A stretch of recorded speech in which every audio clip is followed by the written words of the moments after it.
How are you doing, everybody? Welcome to the early tea time live stream. I am Hunter Vaness. Our show is presented by Fantasy Points. As always, we finally hit on a Willie Z week. We will talk about that here shortly. I'm super excited to welcome on my guest today, my good buddy Phil, also known as Beard of Knowledge on Twitter. You know, we had Scott last week with the mustache.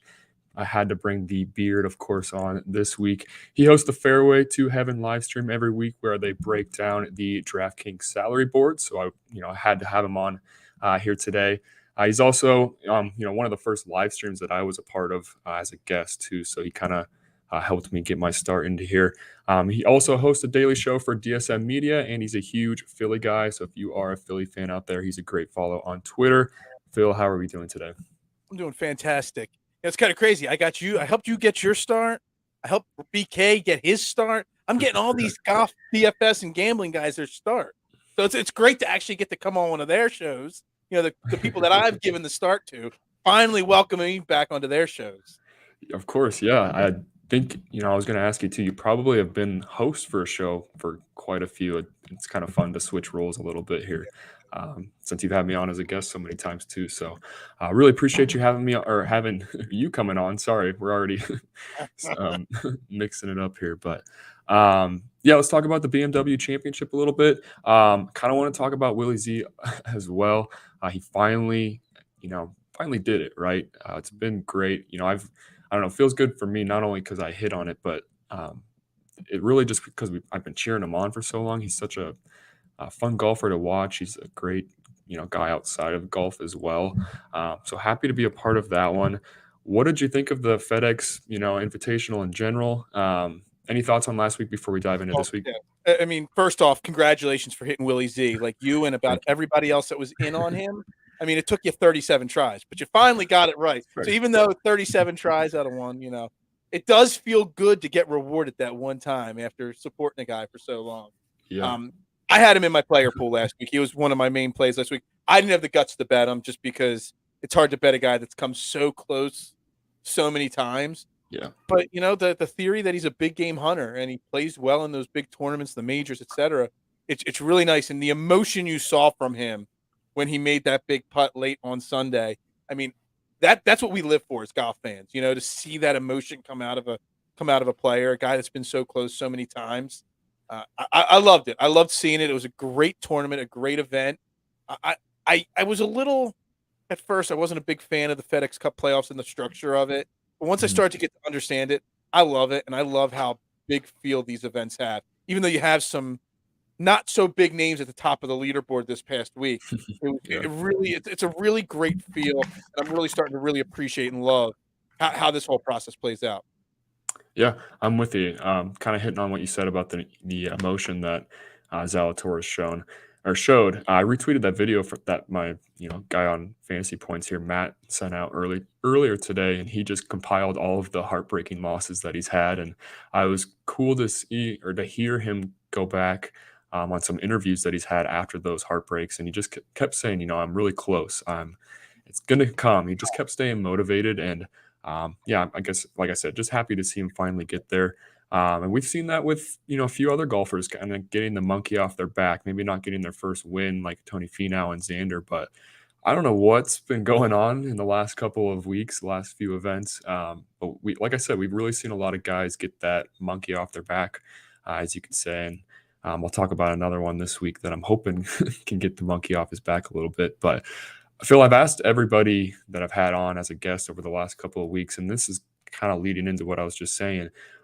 We're at the end of the PGA Tour season. If there was anything that you were going to remember, or it can be personal, but it can more just be, when you look back at the 2021, 2022 PGA Tour season, what will be one or maybe a few things that you definitely will remember, or maybe your favorite moments? What do you think?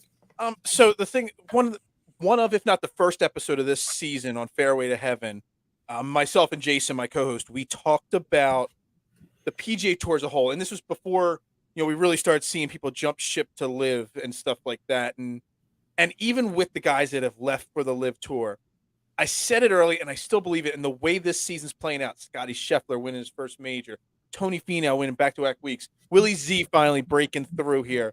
The PGA Tour's in great hands right now.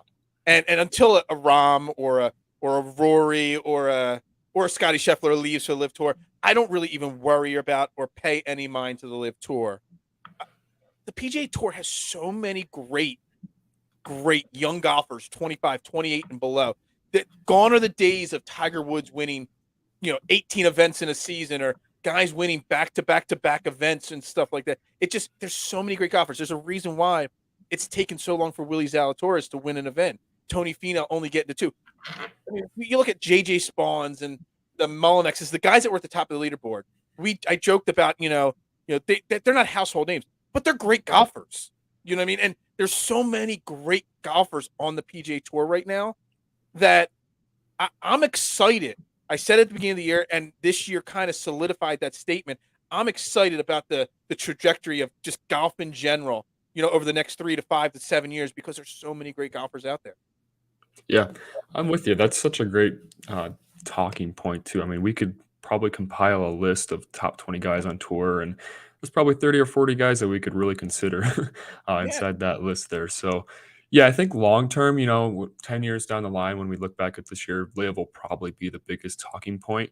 But yeah, I feel like we've had so many exciting events, especially over the last couple of months. I'm sure we'll get to a point too where Liv is just kind of, it's there. It's not a big headline every week. It's just one of those things. But you're right. I mean, the tour is going to be fine. Yes, they've made mistakes. I mean, that's a whole different podcast, of course. That's another, that's 3 more podcasts right there. Probably go for hours on that one as well. But obviously we hope that they turn it around a little bit from the business side of things. But you're right. There's so many great golfers. And I think another thing that I'll remember is how many great rookies we had this season. Cameron Young, Davis Riley. I think Ramey's really the only one that won. Well, Tom Kim too. I mean, I guess, he won too. He's probably considered a rookie now too. So yeah, there's so many good, rookies. Like I said last week, I went to that Corn Ferry Tour event, and there's so many great, lots of talented guys on the tour, and lots of likable guys too. That was fun to kind of watch too. So I'm really excited to see them, enter or join. I don't know if it's always been this way. I've been hosting Fairway Heaven for 2 years, and maybe it's always been like this, and I just didn't notice because I wasn't like dialed into the gambling and fantasy aspect of golf. But golfers seem to be very engaging on social media with the fans of the sport too. We could talk Max Homa, and some of the big names that are out there, but a lot of the guys are actually very interactive with the fans of the sport on social media, which kind of brings in a whole new element. You kind of feel closer to the sport and to the players if you can have that kind of interaction with them. So the lengths that these golfers are going to interact with their fans, that's something that I love to see, and is a great way to move the sport forward as we go forward here.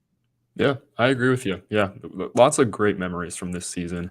I guess we'll kind of leave it at that. So let's move on to the BMW Championship. I'll kind of break down the course a little bit here, and then I'll ask you some things that you're considering as far as stats go, or anything else that maybe caught your eye, or brainstorming a little bit here today on the show. So first off, like I said, BMW Championship, it heads to Delaware this year, with the Wilmington Country Club setting up as the host, as the host venue this year. This tournament does change courses just about every single year. They are going to head back to Olympia Fields in a couple of years, I read. But as far as Wilmington goes, the course was designed by Robert Trent Jones Sr. in 1959, and it had some renovations done by Andrew Green just a year ago due to some storms and a tornado that went through the area. So not only did they need to renovate it because of the damages, but also they knew that the PGA Tour was coming there this year now. So the club features 2 different courses. It'll be the North and the South. It sounds like the South course will be the main one that we'll see this week. However, I do think they'll intertwine the 2 courses a little bit to maybe match PGA Tour standards a little bit more. As far as other points go, there's 91 sand bunkers. There's 4 water hazard holes. The greens are bent grass, and they're also the 3rd largest on tour. The Century at Kapalua and the old course that we saw for the Open Championship, those were 2 slightly larger. I never got a yardage on the square feet average there for the Open there, but I know those were massive. So I do think 3-putt avoidance, and we'll get into your stats here in a second, but I do think these large greens will be a big factor this week, and we'll kind of break that down once we're talking about these plays as well. So anything that I'm missing here, Phil? You do a great job of breaking down the field and the court. The only thing I can tell you is it's literally 20 minutes from my pizza shop, Wilmington Country Club. So, on the way from my pizza shop to the restaurant supply store I get a lot of my product from, I drive by this course once a week. You know what I mean? So I've never played it. It's, not open to guys with my golf swing. I should not be playing at this course. So I've never played it, but I've seen it, and it's a beautiful course. It's a beautiful venue. Wilmington, it's really on the outskirts of Wilmington. It's not even really in Wilmington at this point, but it's a beautiful course. And I am so excited to have a tournament local. I'm not sure I'm going to make it out there this weekend at some point, whether I go Friday, Saturday, Sunday. Depends on work and all. But it's just a beautiful venue. And the weather's going to be pristine this weekend in the Philadelphia region. There's a little bit of rain in the forecast Sunday night. This far out, maybe that kind of slides into Sunday afternoon a little bit. We'll see. But the weather should be pristine. The course looks beautiful. It's just a great place. And I'm super excited to have it in my backyard this tournament this week. Perfect. Sorry, I just see our comment here. We got Scott, of course, in the chat. Appreciate you joining in, and Wilson, Doug, too. Appreciate you guys. Yeah, well said. I didn't know that you were that close to the course, though. I always forget where exactly Philly's at. I always, for some reason, I always think it's more Midwest, but you are really close to that New England area up there, aren't you? Yeah, it's literally like a stone's throw away. I mean, there's a tourist attraction in my town called Longwood Gardens. It's about 15 minutes from the course, and they're using their overflow parking lot and making extra money this weekend. You can park there, and they'll bus you down to the golf course. So it's literally like right down the road from me. And it's one of those courses. I don't know about where you live, but there's a lot of private golf courses that I can't get access to around here, and I drive by them all the time. And I always want to play them. And Wilmington's one of those courses that I drive by so frequently, and I've always wanted to just get on the grounds and check it out up close. And also, it's going to be a fantastic venue for the BMW, a very important event, on the tour. Yeah, true. I agree with you. Yeah, and I guess you kind of mentioned it. There's probably a bunch of things that we could say are as improvements for the FedEx Cup playoffs, but these are really, not only are they the last events of the season, but they're like major level, fields. We have some of the best players in the world teeing up this week. So yeah, it's probably not our dream scenario for a sporting championship type thing here, but I don't know. I'll ask you this, I guess. If you could make any changes to the FedEx Cup, what would you do? I don't know. So my big problem with the FedEx Cup last year, and I got into a lot of disagreements with people on social media about it, was because John Rahm had such a great year, but yet Patrick Cantlay got hot at the right time and ended up winning the FedEx Cup. And people tried to tell me, think of it more like the NCAA tournament where you just got to get in, and then if you get hot, you win it. I want more importance put on the whole season. I want it to feel more like the Super Bowl or the World Series, the best, two teams at the end. So some way put more importance on the points given to winners of events throughout the year, so that I don't know who's had the most wins this year and where they're at. Look, Will Zalatoris, who jumped to first place in the FedEx Cup standings this week? Zalatoris did, yeah. And he won last week. You know what I mean? And someone like Scotty Scheffler, who won earlier in the season, hasn't won as much now. I mean, he's already fallen behind. So, like, if Will Zalatoris goes and finishes second or third this week, second or third next week, he's going to win because he got hot at the right time and got his first win. So I want more emphasis put on wins throughout the season. But outside of that, once people tried to explain it as kind of like that NCAA tournament type field, once you get in, that's all that really matters. It kind of makes sense to me, but I really do want more emphasis put on wins throughout the year. Yeah, I agree with you. It does suck that they really jack up these points for these events. I don't know. I would love to hear the players' takes. I've never really heard any of them complain.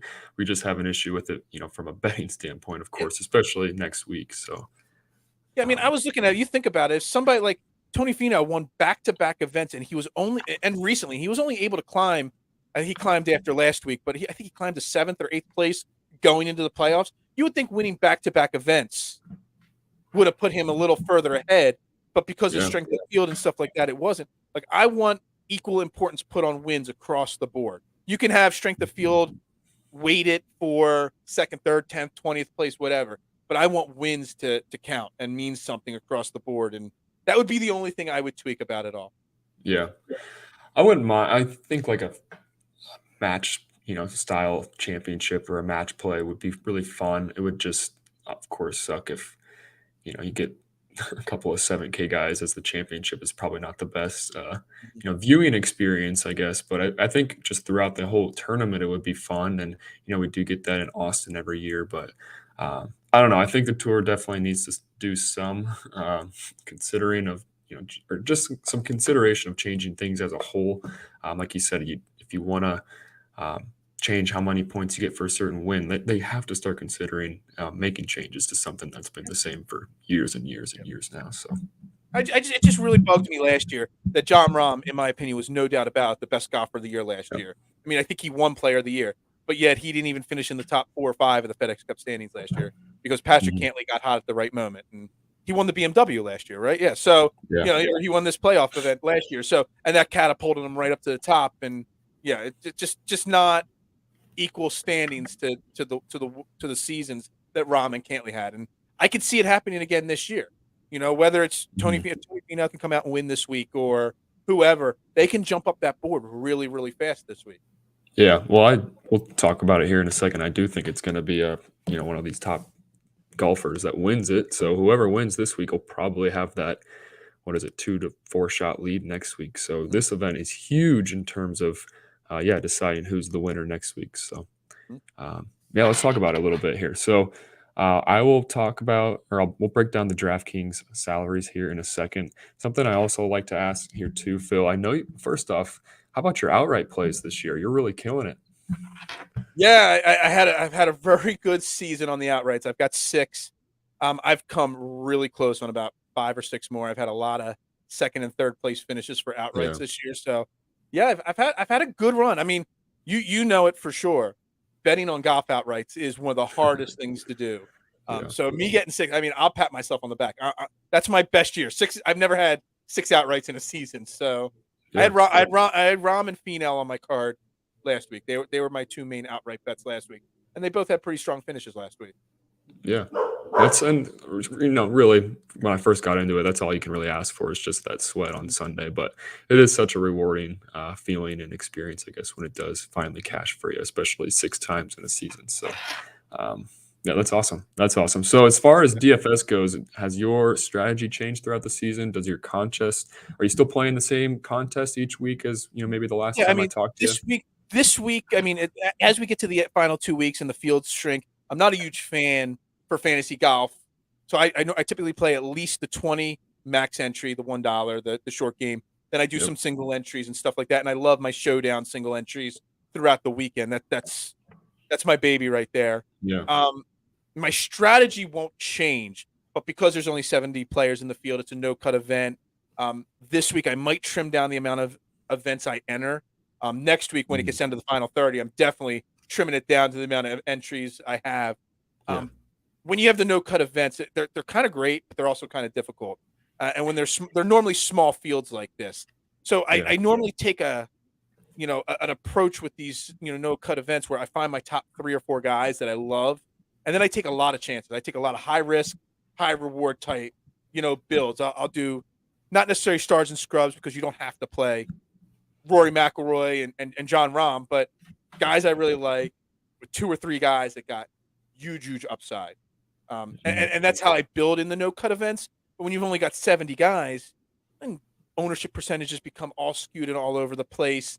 And just the overall strategy of building a player pool when there's 70 guys. Actually, there's less than 70 guys because Cam Smith withdrew already. Yeah. And I'm not sure, is Mark Leishman playing or not this week? Not Mark Leishman. Tommy Fleetwood. I think he's sitting out again until next week, possibly. Yep. So now you got 68 guys. It's really hard to worry about and focus on those ownership percentages and things like that. So it makes building a 20, 25 person player pool very difficult to do. So you shrink your events down a little bit, you pick your favorites out of the best, and then you go from there, in my opinion.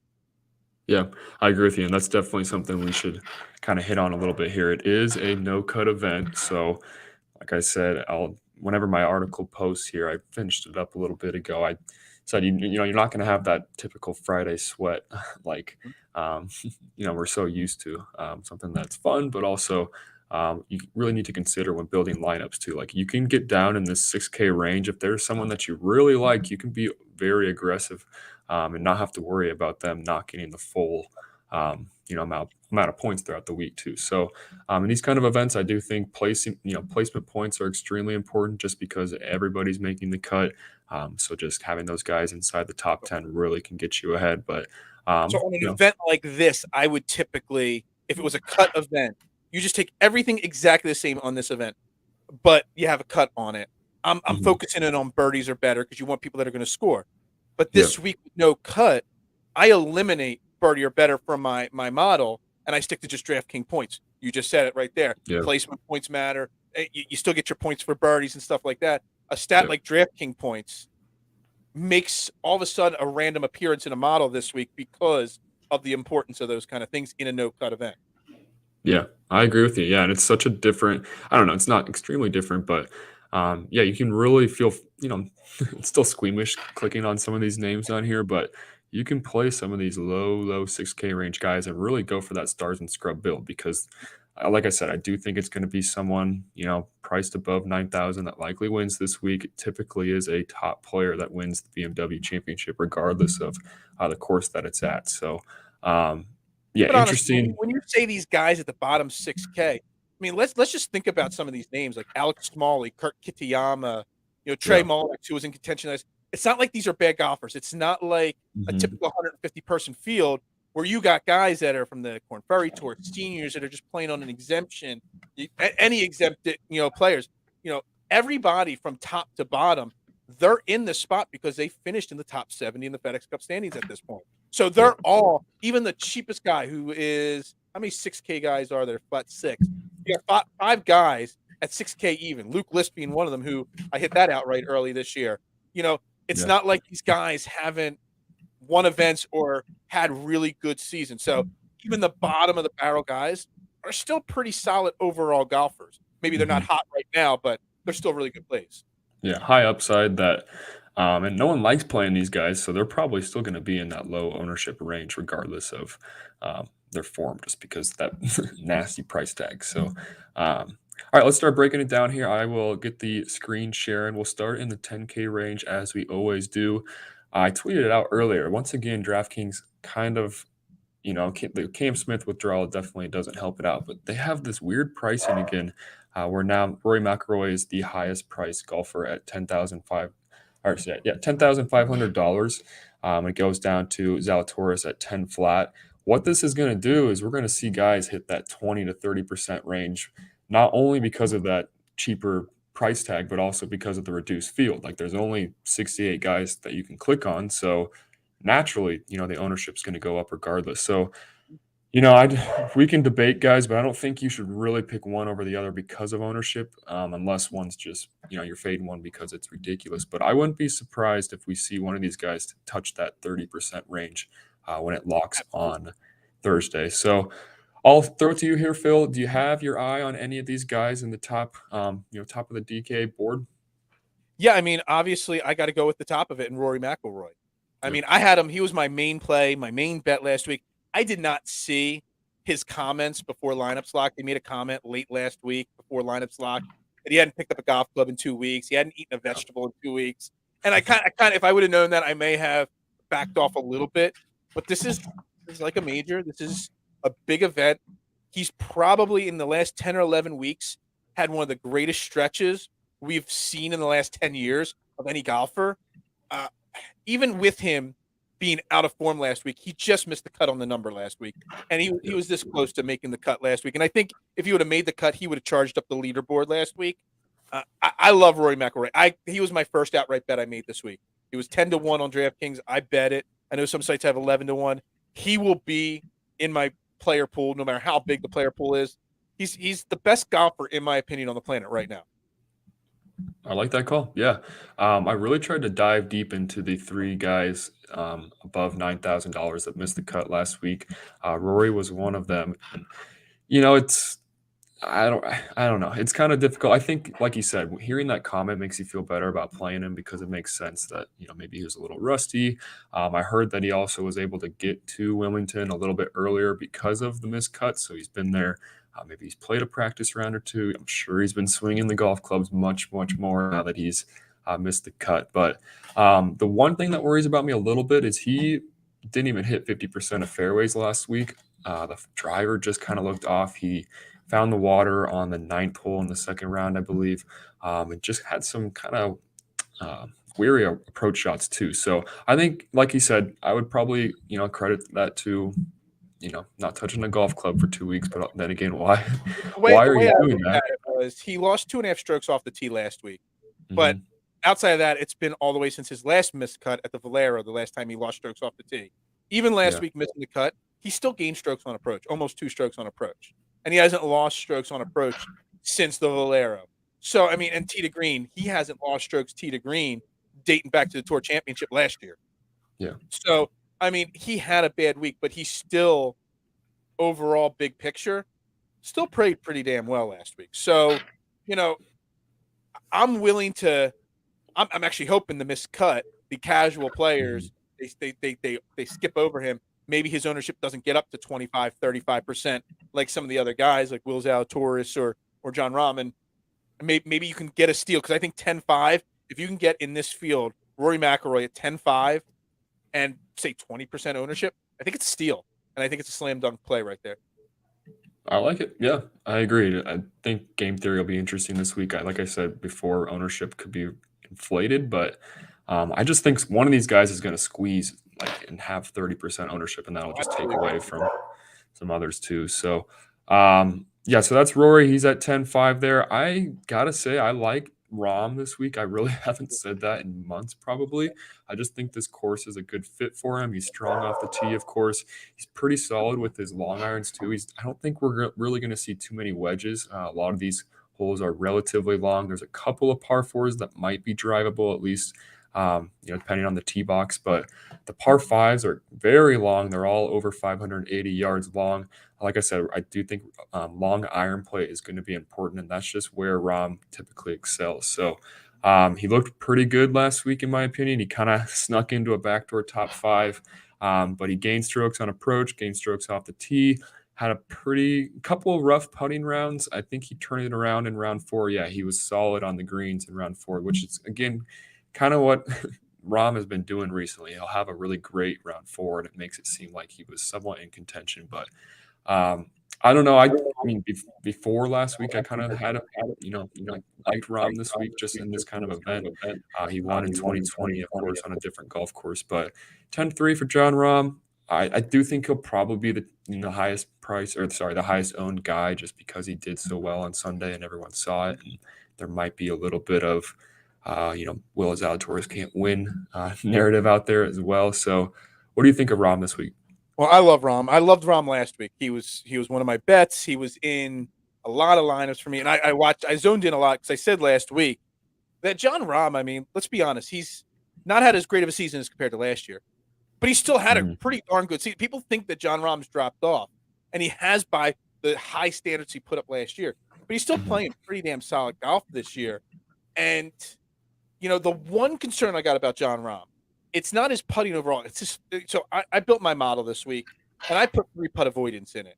And when we get to the playoffs here, like we are now, in this no cut event, I've kind of trimmed. I think it's really important the super most recent form. So I just got my model based off of the last 12 rounds. I normally do Mhm. 24, 36 rounds, something in that range. I got over the last 12 rounds. In the last 12 rounds that he's played compared to the field, he's 67th out of 70 guys in 3-putt avoidance. So that's the only bit of concern. I will play him. Yeah. I did bet him also outright, but he might not be as many times clicked as someone like Rory for me. Yeah. I like that. Yeah. I think that's a very fair point. I really do think 3-putt avoidance and lag putting, just putting from 25 plus feet, is going to be extremely important. I'm never really big on putting stats, but I Me neither. was for the Open Championship, and that really paid off because those greens are massive.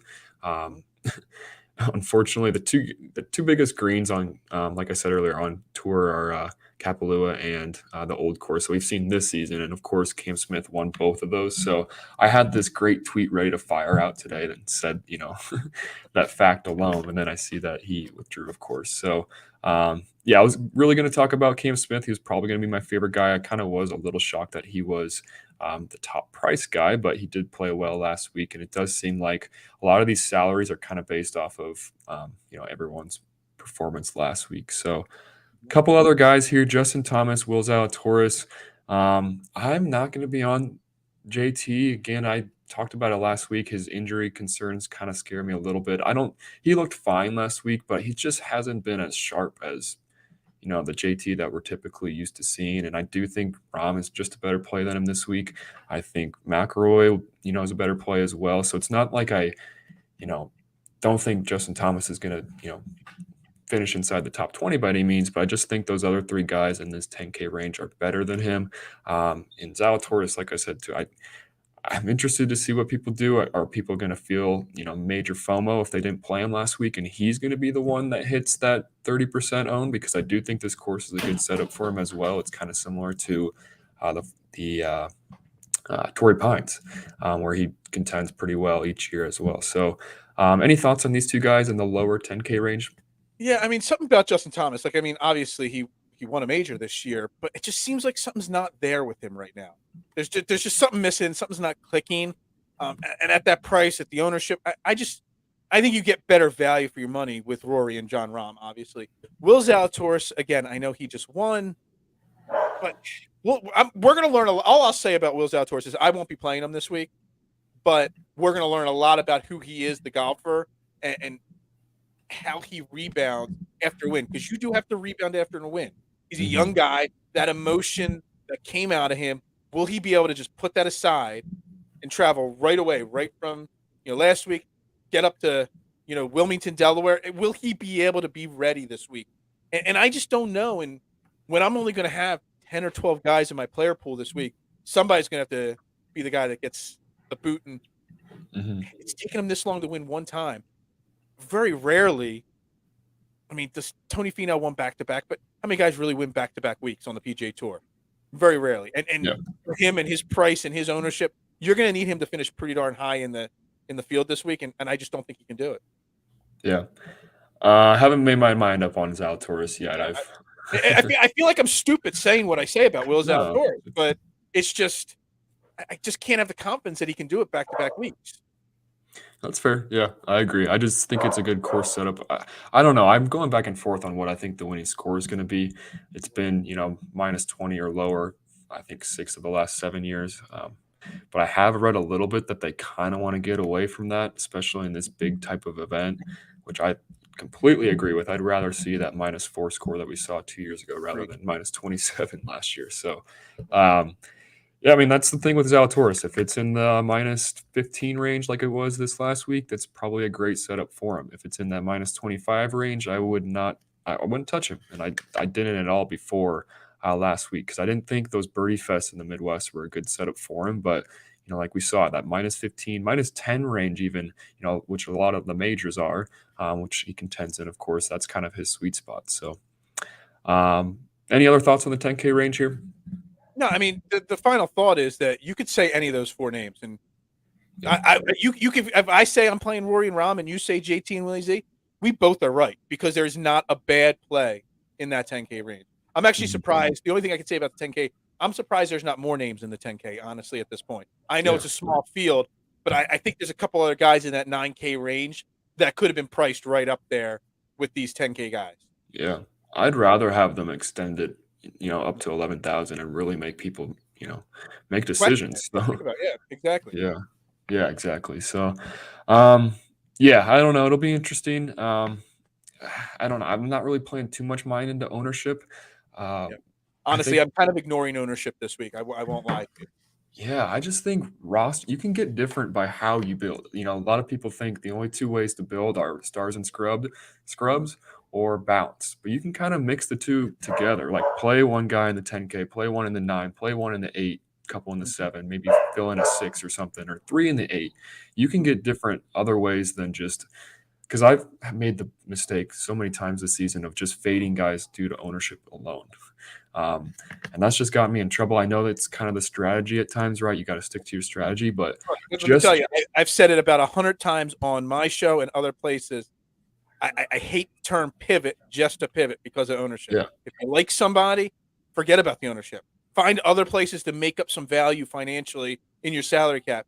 Do not pivot just to pivot. And I've stuck to that strategy almost the entire year. I had a 3-week stretch about a month and a half ago that I struggled, that I started buying into other people's, philosophies on pivoting. And as soon as I got off of that, I'm back to it. My philosophy is stop pivoting just because of ownership percentage. It is not, it's not necessary. Yeah, like I said, you said it too. There's other ways to get different. I'm not saying that you can't play 5% guys. That's how that's how you Absolutely. win, I mean, I'll right? play But Sean O'Hare every single I'm the 0.1% that plays Sean O'Hare every time he's in the field. yeah.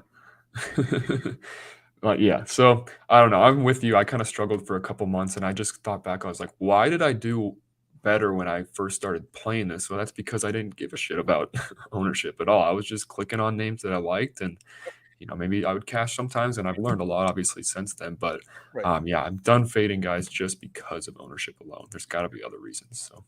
Yep. Okay, cool. So that was the 10K range there. We have quite a loaded range. Almost, yeah, just about every number is used in this 9K range. There's a lot of guys here, lots to go over. For time purposes, give me a couple guys that kind of catch your eye here this week, Yep. and then we'll move I've down. got two, and I think both of them should be 10. I think one of them should be right around 10, 10, 1, and I think one of them could be considered at 10, 2, 10, 3. And that's Patrick Cantlay and Tony Finau. Tony Finau, I just don't know how you don't. He's probably, in my opinion, I think he could be the highest. We just talked about not worrying about ownership percentage. Tony Finau could and should probably be the highest owned guy in the field. He's the hottest golfer on tour at the moment. And last week, what did he finish in? 10th place, 8th place? What was his final finishing spot? That's I know great. Yeah, let I me got to look pull here it up real here. quick. I got T5. 5th place. And he had like the worst week in the last month or so. Like he did not look really good. He still finished in 5th place last week. There's nobody better than Tony Finau right now. He's a great approach player, probably one of the best tee to green players on tour. And he's scoring lately a lot of DraftKings points, obviously because of his wins and stuff like that. So I love Tony Finau. And the other name, Patrick Cantlay. I know he finished 58th place last week, 57th place, something like that. Did not have a good week at all. Yeah. But we know what Patrick Cantlay's like in the playoffs. Before last week, 2nd, 8th, 4th, 3rd. His last whatever event, 2nd, 8th, 4th, 13th, 14th, 3rd before last week. So the guy's playing great golf, quietly playing great golf. And I think last week's finish, I could see from 9K up through the top of the board in Rory Mcilroy.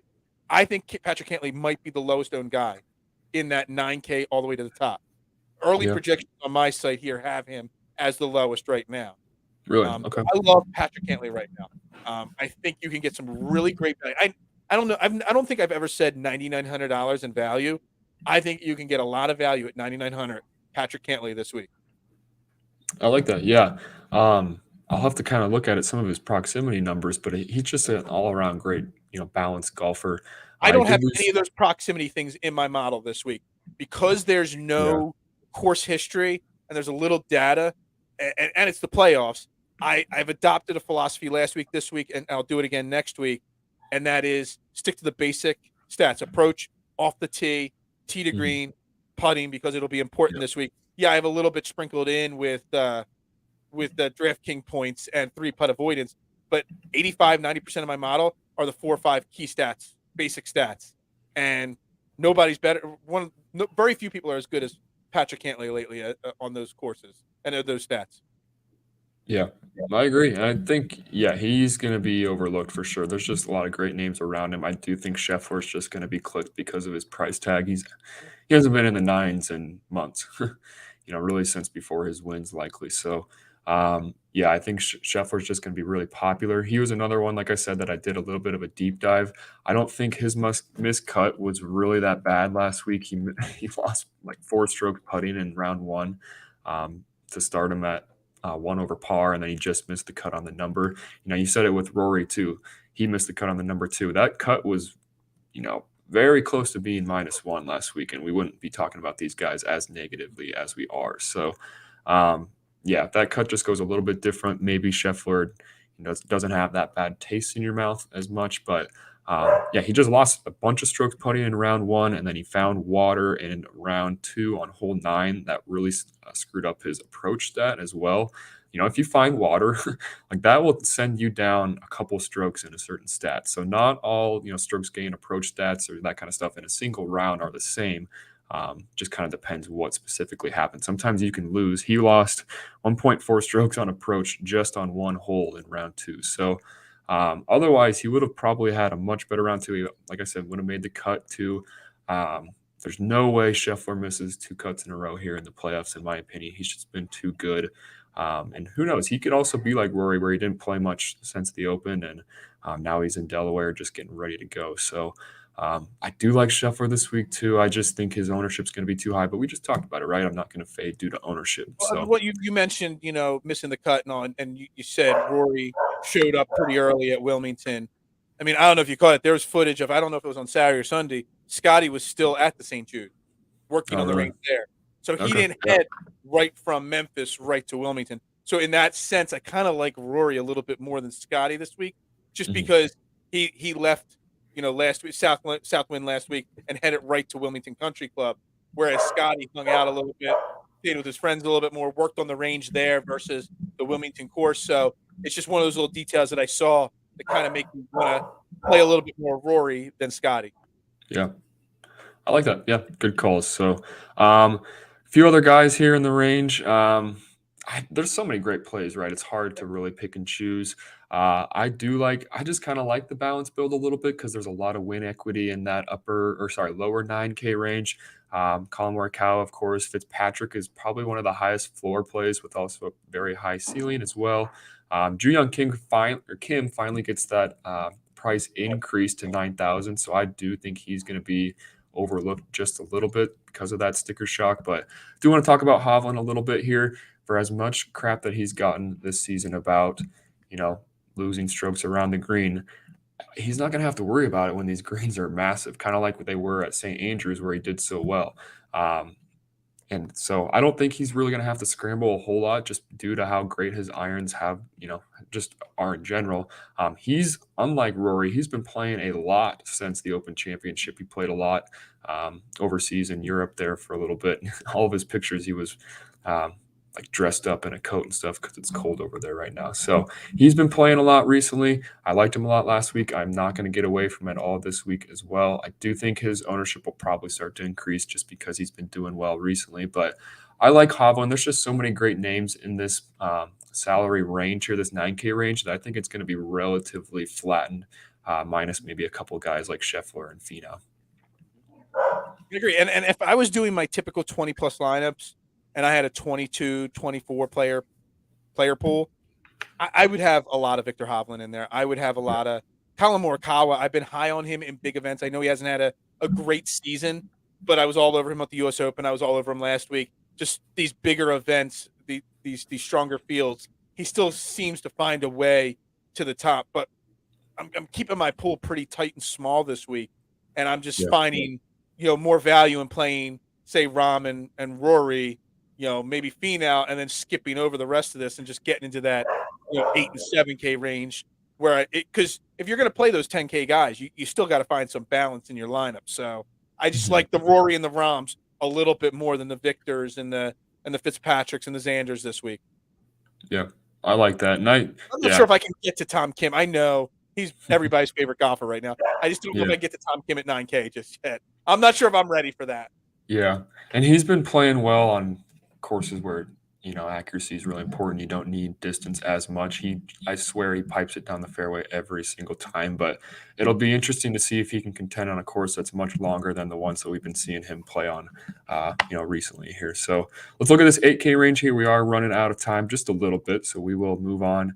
I'll start at the top here. I like Cameron Young. He's probably my favorite play this week, like probably many other people, but he ranked right next to Will Zalatoris in ball striking last week. He just had a pretty rough performance around the greens. He lost strokes there and just could not make any putts until the final round. So, he's probably my next go-to after Zalatoris, right? He's been in contention so many times this year. 7 top tens, like it says right there. He's literally finished runner-up for with me having an outright on him multiple times. So I don't know. I just don't see how I can get away from him. I know he wasn't great through 3 rounds last week, but he finally found some momentum on Sunday. I think he shot a 66, and I can pull it up here. But I also believe that he gained strokes in just about every major stat category. So I do like Cameron Young quite a bit. He's finally back in the 8K range after having, being near the top of the field for quite a bit. So any thoughts on Cameron Young? And then I'll kind of throw it to you. Why not Will Zalatoris wins one week? Why not Cam Young gets his first win the second week? I mean, exactly. I could see it right now. It's way too early to really look into ownership percentage too much because there's not enough data out there from people to build it. But early ownership percentage has him tied for the second highest ownership percentage right now this week. Okay. Yeah. So, I mean, and I know we're not playing ownership percentage cards this week, but, I could see that being a reason not to play Cam Young. But everything you said about him is 100% accurate. I'm more looking, though, at Joakim Niemann and Max Homa in this range. Yeah. I know people are going to say, Max Homa hasn't been perfect lately, but 8,500, I love him. He had a really good week last week. Considering he had awful course history last week, Max Homa making the cut and making some noise last week was great. And Joakim Niemann has been my guy this week. When I'm not sure and I need a safe play, Niemann always seems to be that guy I go to.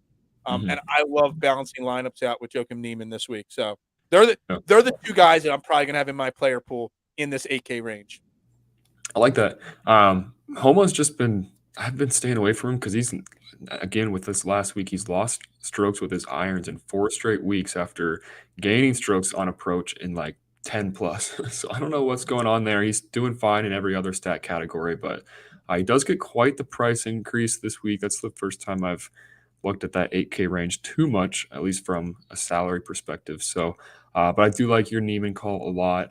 He's been playing well on those courses, had those larger greens as well. He had a decent finish at the Open Championship finish. Oh, never mind. He's just T53, so not great. But let's see. How did he do at Kapalua real quick? He finished, oh gosh.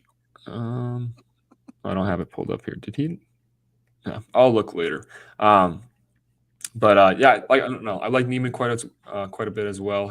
For some reason, he seems to be overlooked quite a bit recently too. But you said it. He's just a safe play. He's a great ball striker. He's going to have the distance that I think will come into play a little bit this week too. And 8.6 for a high floor like that is a great play, especially in cash too. But he has that high ceiling upside. Like he can easily go out there and win this event. So I think that's probably where I'd stop as far as guys that I can actually expect to go win. Maybe Hideki goes out there and, shocks us a little bit. But I think Niemann at 8.6, maybe Homa too at 8.5, right? That's probably where I would stop as far as thinking about guys that can go out here and cash an outright for you. So what are your thoughts on that? Yeah, I mean, I don't know. I like I said, Hideki just seems off to me. I have no confidence in him at all anymore as a golfer. And that's crazy to say. I just can't get behind it. Something seems off on him mentally. Yeah. I don't know. Ever since he got that DQ, was it like 3 or 4 events? Was that the Open? Did he get before the Open? I think. Yeah. Ever since that DQ, I don't know. He just hasn't seemed all in at an event. And I can't trust him. And when I'm building a lineup, if I can't trust you, when you're building lineups, you got to trust your gut. Yeah, there's all these stats out here. There's 100 podcasts that you can listen to, but you got to trust your gut. I just don't trust it with Hideki anymore. So until I see it, I'm a very visual guy. I watch a lot of golf. When I see something on the course on TV, then I could buy into you again. But right now, I can't buy into Hideki at all. Yeah. He was 4th at the U.S. Open back in June, but since then he's missed a cut, withdrew at the 3M and T68 at the Open Championship. So hasn't been good. And like we said earlier, I mean, he's probably going to be brought up this week as a pivot, because he's going to have like 8% ownership. But does it make sense to do that? Yeah. No. It doesn't. Yeah, not to me. I agree. So, and who knows? I mean, especially with the health concerns too. So, anyone in the low 8K range here? No, I'm pretty much staying away from it. I got so much investment in the top play that I've kind of stayed away from this range a lot this week. I mean, Tyrell Hatton, I mean, he's so volatile, but in a no-cut event, you don't have to worry about it. Yeah, Aaron true. Wise and Adam Scott, I mean, you can make a case for them. They're not on my radar this week. Yeah. Scott played pretty well in the final round last week. I wish I would have put like a top 20, top 10 bet on him because he had to do well to get inside the top 70. I think he was right on that line heading into Sunday. So I know, I mean, that's kind of a unquantifiable thing as well. But do you look into that at all? I guess looking at point What? standings and think, say this guy's in 43rd position, he's got to do well this week. Does that Yeah, I mean, if I change you? understood exactly how it worked, like I don't know all the details. Like if he's 47th, what does he have to do to get to the top 30? Like it's just so crazy how many birdies affect it and how many pars Yeah. affect it and how many bogeys. There's so much that goes into it. I just need to know that somebody's going to be able to, like this week, if you're outside the top 30, depending on how far outside the top 30, you just got to hope that you got to think that they got to get top 20, top 10, to really have a shot. So I don't really play into it too much, just because there's so many different complexities that go into it and all. Yeah, I agree. Yeah, I don't. Yeah, I agree with you on that. Well said. You understand how it works? Because I mean, I know I could Google search how it works, but it seems like it's such a complex process, and every swing is playing a factor in it. I think it's too much to take into it and all. Yeah, I agree. Yeah, especially from a DFS standpoint too. So, okay, let's move on to the 7K range here. We'll kind of cut it in half. We'll look at the upper 7K range here first. Not a whole lot of guys. There's only 1, 2, 3, 4 priced above 7.5. So, I'll start here with Cam Davis. I just think he's continues to be underpriced for how well he's been playing recently. Of course, he can be kind of weary with the driver, of course, and I haven't really made my mind up on what these fairways are going to really play like for these guys, but they look somewhat tight to me. But I do think hitting out of this rough is much easier than hitting out of the Bermuda grass rough that we saw last week. But Cam Davis has 5 straight top 16 finishes at T16 or better. And he's at 7.6K here. He's, we all know how great he is off the tee. Obviously, distance is one of his strong points too, but he's gained strokes and approach in just about all the last 15 events except one where he was slightly negative. Just been really solid recently. I also think he's going to be relatively owned too, just because he scores a lot of birdies. And if you look at his, last 5 events, he's been doing really well. So what are your thoughts on Cam Davis this week? And maybe give me a couple other guys. Number one favorite play in the 7K range.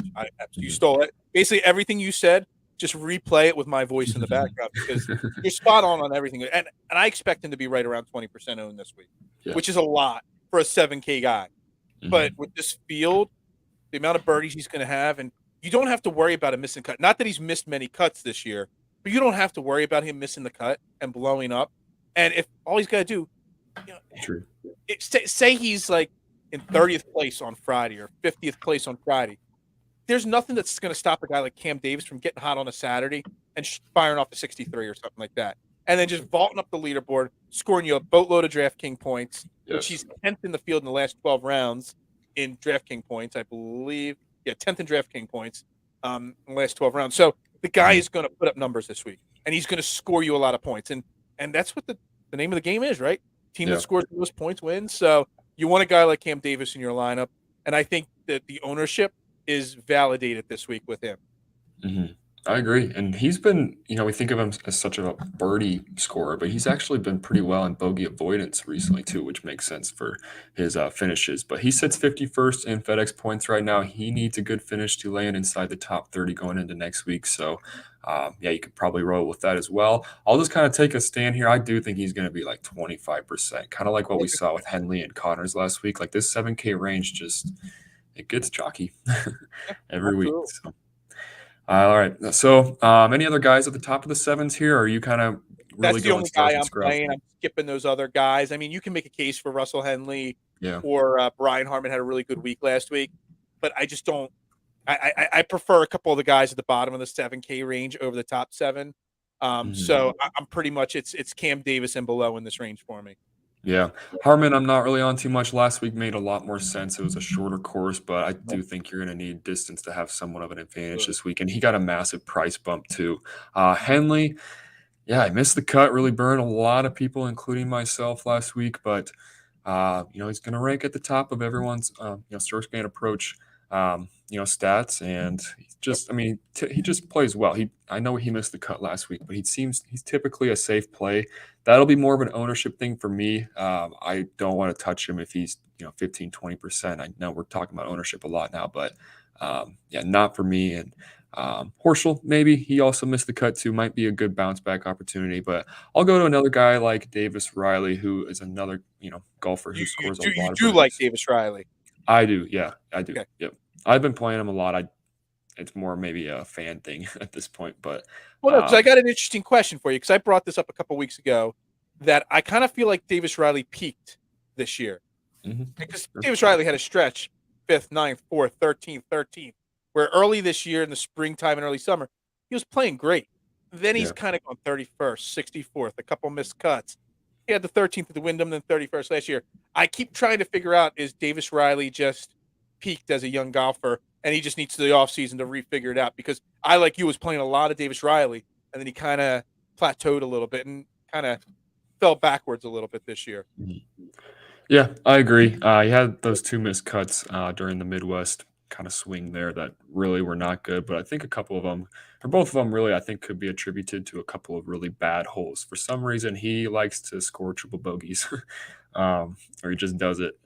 Every event almost. It seems like that can really throw you down quite a bit. So, yeah, you're probably right. He probably has peaked. Do I think he's going to go out here and win? Definitely not. But he's a birdie scorer. Two straight made cuts. Now I know making a cut doesn't mean anything this week, but we talked about placement points mattering, but you're right too. DraftKings points in general are just going to be important because you're going to have to score. You're going to have to do well here. So, or you're going to have to score to do well here, outside of the placement points too. So, birdie scorer there. I do like Riley. I also like Pendrick quite a bit too. Similar to Cam Davis, he can be a little bit shaky off the tee, but he didn't look great last week, but I don't think that was as good of a course fit for him. I think, you know, if fairway accuracy was much more important last week than I thought going into it too. So, what are your thoughts on Pendrith and maybe this lower 7K range? I like Taylor Pendrith a lot. Taylor Pendrith, what you said. You say he's a little shaky off the tee, but I mean, he hasn't lost strokes off the tee since the Genesis. I mean, I know he hasn't played 100 events or anything like that, but I mean, he's played really, really good golf. And I think his 68th last week, the smaller field this week, maybe his ownership comes down back to earth a little bit. I want guys that are hot right now. That's why my model Yeah. is 12 rounds. I want guys that are in peak form at peak time right now. And Taylor Pendrith, I think, is one of those guys. I really like him, and I really like JT Poston for the same exact reason. Mhm. You think about it, in his last 6 events, a second, a first, a missed cut, 11th, 21st, and 20th. And Pendrith, who came back down to earth in a deeper field to FedEx last week, JT Poston, deep field. Like you could say, oh, well, some of his great finishes were in the John Deere and stuff like that, were weaker fields. Well, he finished 20th last week to FedEx.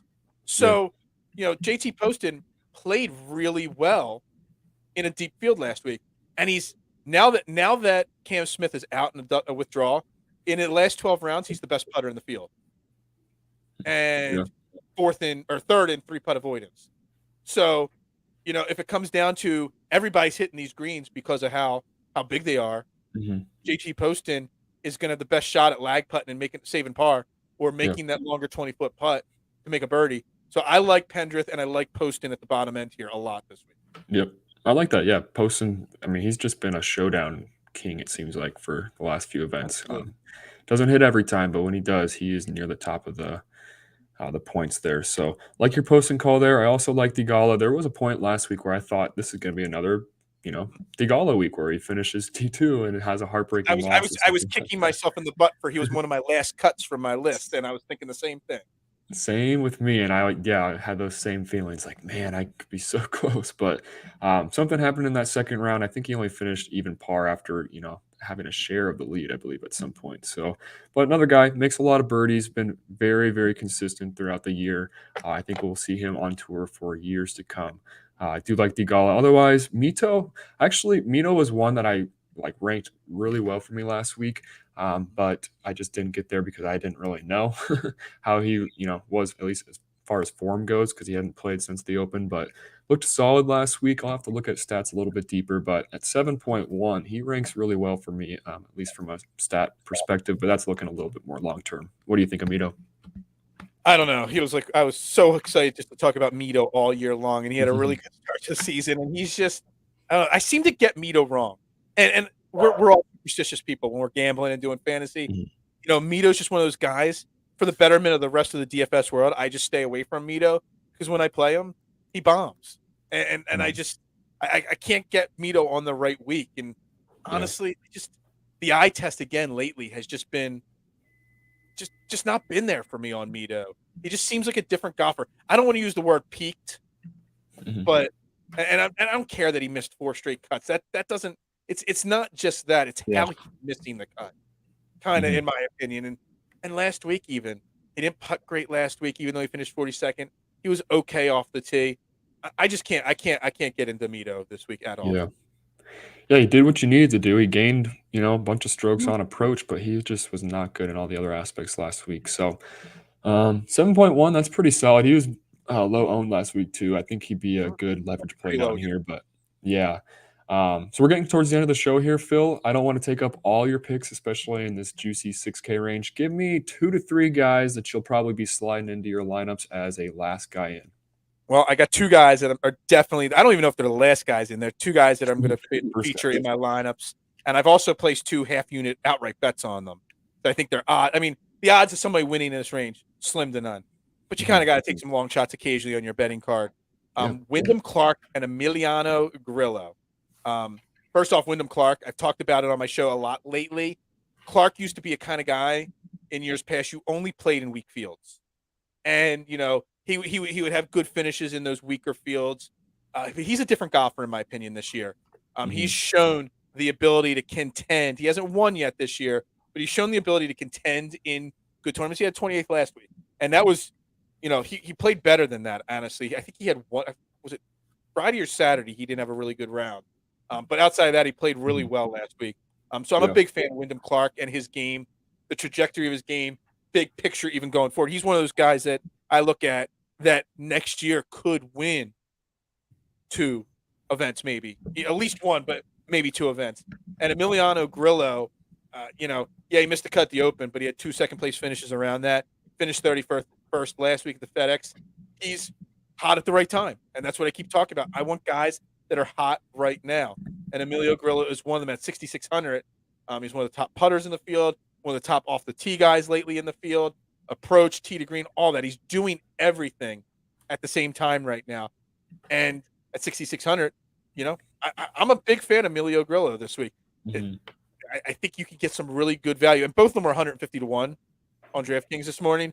Mhm. So I like them both a lot, and I got great odds on them as well. So they're the 2 guys that I'm attacking in this range. I mean, there's a few guys you can go at, but they'll be the 2 I attack in this range. Yeah, I like it. Emiliano gets so much crap for not being a good putter, but he's gained strokes in 4 straight events with the flat stick.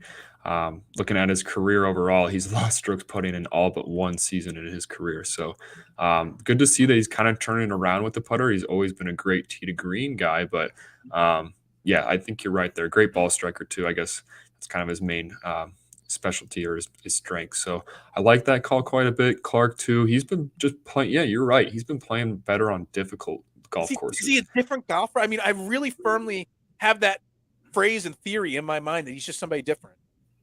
Yeah, I think so too. I mean, he's not, an 8K, 9K guy by any means, No, but no, he's no, a no, no. consistent. He's been playing well recently, really. Even on courses that I didn't think would be typical Wyndham Clark courses by any means. So, yeah, like your calls on that quite a bit. And I think too, you got to get birdie scores in this range, or like, especially if you're playing GPPs, you got to have these high ceiling, you know, go with your gut plays because it doesn't matter if they can't miss the cut, so they're going to get 4 rounds regardless.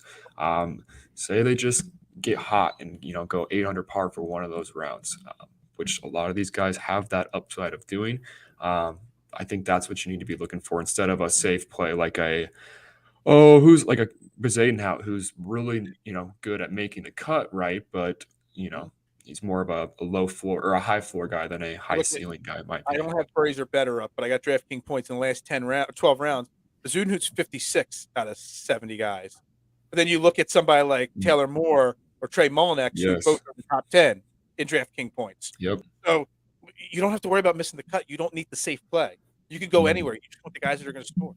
Yeah, I like Moore again this week. I've been bad at like just going off of plays that did above average for me last week and just trying to get almost wanting to play someone different. But Moore, he went down in price. I think he played pretty well last week. When I first saw his ownership, I almost puked because I think it was over 10% in the contest I was playing. But he's really kind of snuck inside this top 70 over the last couple of weeks, and he had a good finish last week. He finished 231, which is not too bad in a good field like what we saw. So yeah, he's another birdie scorer. He's been playing really well recently.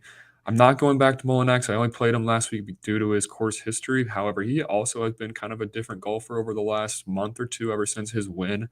Um, Otherwise, I don't mind Alex Smalley. I know he missed the cut last week, but I actually like Kurt Kitayama this week, and I should have brought it up when I was talking about Rahm. He played really well at the Mexico Open, which is another course. No similarities as far as like the grass surfaces goes, but it's another course that was very long, that had long par fives that required a lot of long irons, and that's why John Rahm went out and won that. Other than the fact that it was a pretty weak event, but Kitayama finished second in that event. He's got some high upside, and he is the bare minimum in price. So I'll probably be getting to Kitayama last week or this week. I think he missed the cut by just a stroke last week. It wasn't great by any means, but I think this is a little bit more of a better course setup for him. So, any dart throws here at the 6K range before we get out of here tonight? Dart throws. I mean, like I said, I got those two bets. I agree with what you said on Kitayama, and Smalley's Mhm. always my guy in weaker Yeah. field.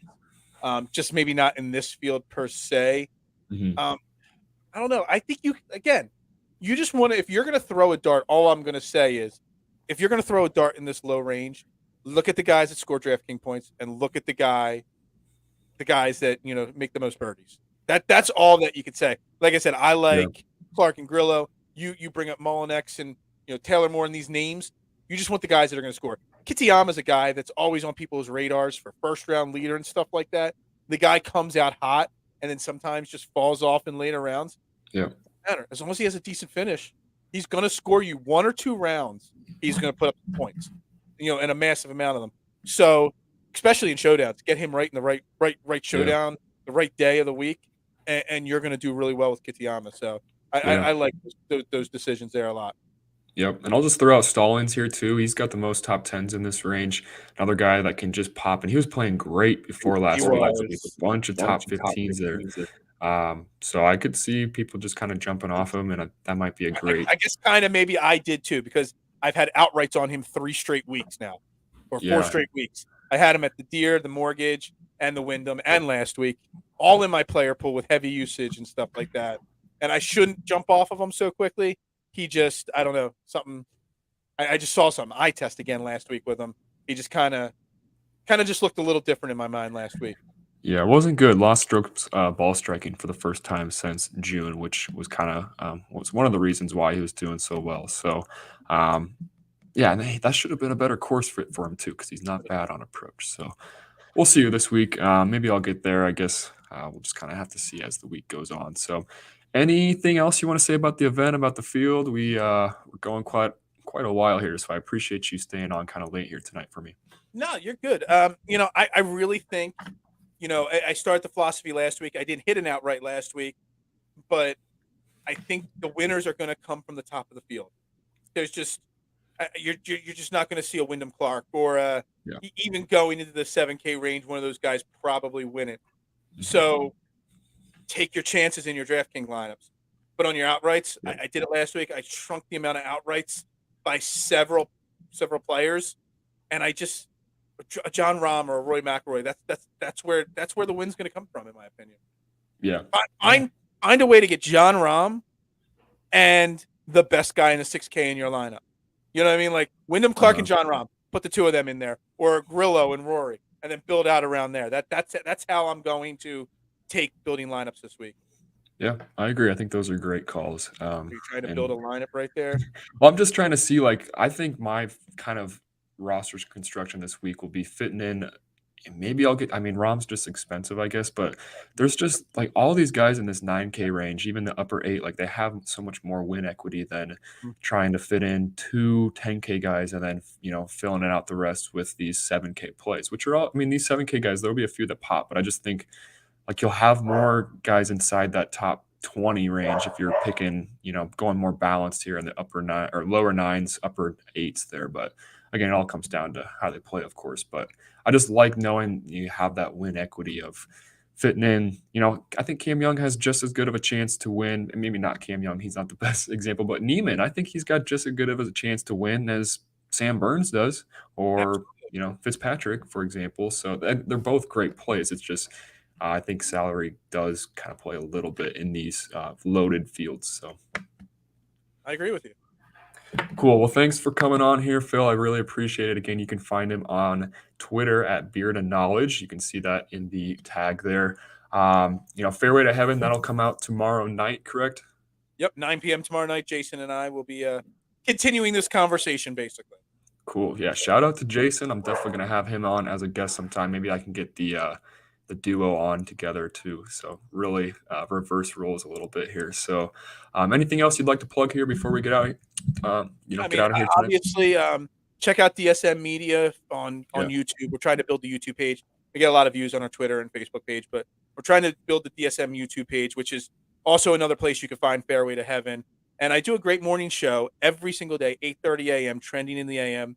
It's basically centered around Philadelphia sports, but basically I don't write the agenda until I wake up in the morning every single day. What's hot today? We talked about Fernando Tatis and that whole thing that broke. Tomorrow, I got a guy from USA Today coming on just to talk NFL as a whole, not just the Eagles, Neil Coulomb.